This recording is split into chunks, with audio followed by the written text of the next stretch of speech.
Hey guys, welcome back to the channel. I hope you guys have had a fantastic week. I have been busy here in the workshop working on the Classic Mini. In this video, we're going to cover removal of the bad panels and what way I found was easiest to do that, as well as some mistakes I've made. As well as that, we're going to talk about the tools I've used, and again, which ones were good and which ones weren't so good. Let's jump into it.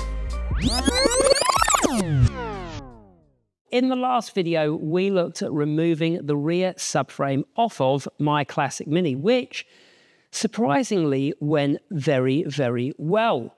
To move things along a little bit, and we're going to be filming this in bite-sized chunks, so if you're doing your own, feel free to follow.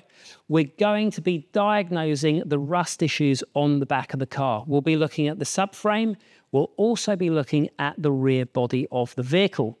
I've also bought myself a little new toy, which is called a needle gun, and we're going to use that to start stripping away the bad rust, the underseal, and a few other things. Right, let's start with a bit of good news, and that is the state of the rear subframe. Now, when I took this apart, I thought it was going to be a lot worse than it actually is. I'll flip the camera around to show you some things that I've found.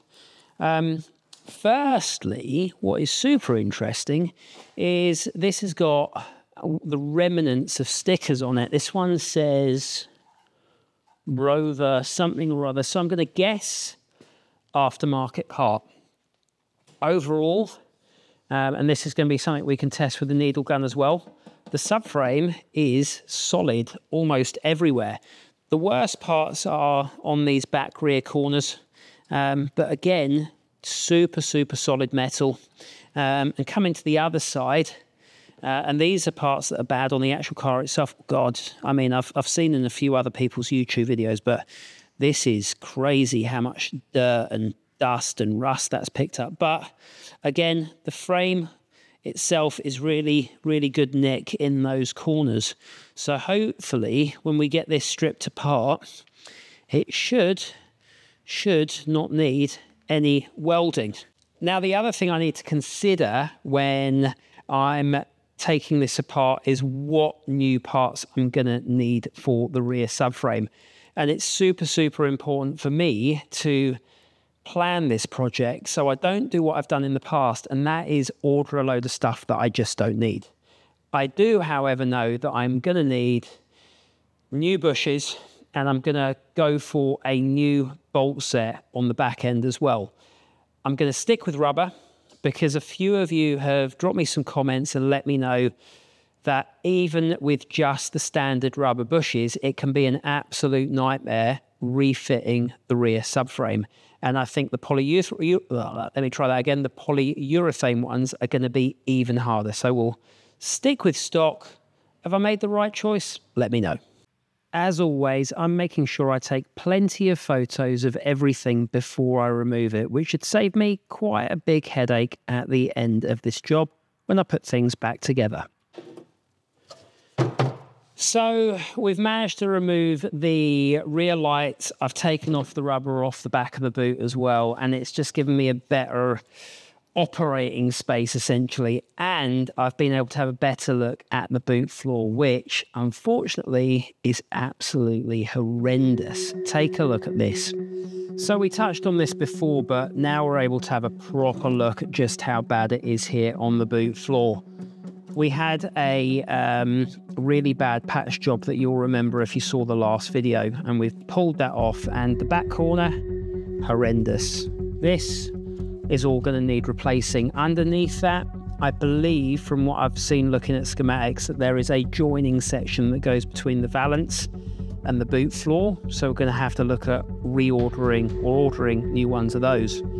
We've also got fiberglass repairs here in the corner, and a bit of cardboard, obviously. Why not? If you're going to do a bad job, do the best bad job you possibly can.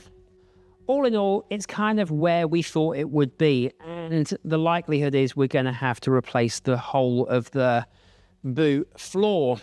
For now, it gives us space where we can get the needle gun out and really have a go at the rust. These are the first things I'm going to have a look at with my new tool. So this is a needle gun, and it is incredibly loud. So I think I'm going to get my headphones on whilst I'm using this. We're going to start with having a look at how it handles the underseal, the simple stuff where I know the metal's good.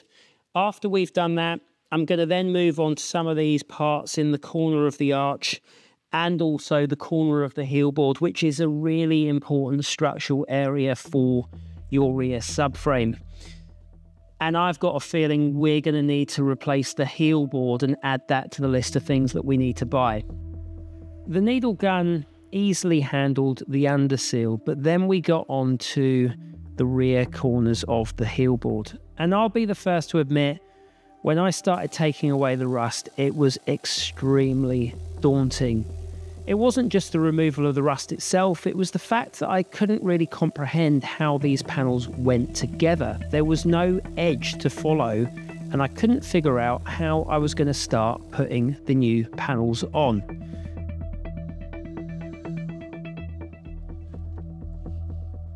So one thing I need to consider whilst I'm getting into this part of the job, which is removing the boot floor, is that we're losing all the guidance for putting the rear subframe back in, which is obviously a massive concern.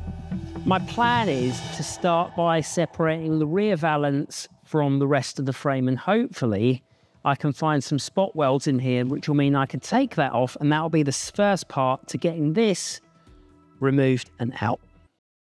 The boot floor isn't just the boot floor, it is also the rear seats of the Mini. So that's all part of the same panel, which we're going to have to deal with at some point. And I decided when I got in today, as you can tell by this absolute dusty mess down here, to tackle some of the wheel arches, which is what I've done here. So lots and lots of spot welds. I used that new drill bit I've got, and I've managed to release a lot there. I've also used this. Now, if you're cleaning up metal or you're trying to get underseal off or anything else, knotted wire wheels are just so good. They will tear through absolutely anything. So there was a lot of filler in the arches. Luckily, there's some good metal still.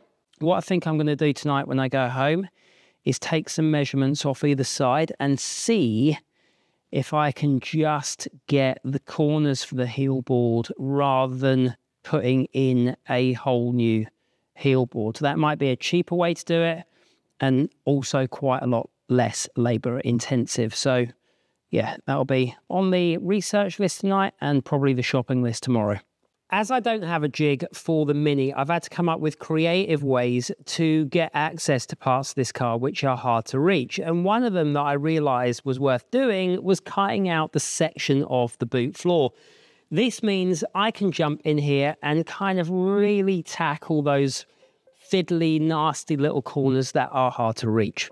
Now, as any classic car enthusiast knows, cutting out rusted or damaged panels can be a real challenge. It's not just about taking a grinder to metal, it's a meticulous process that requires patience and precision.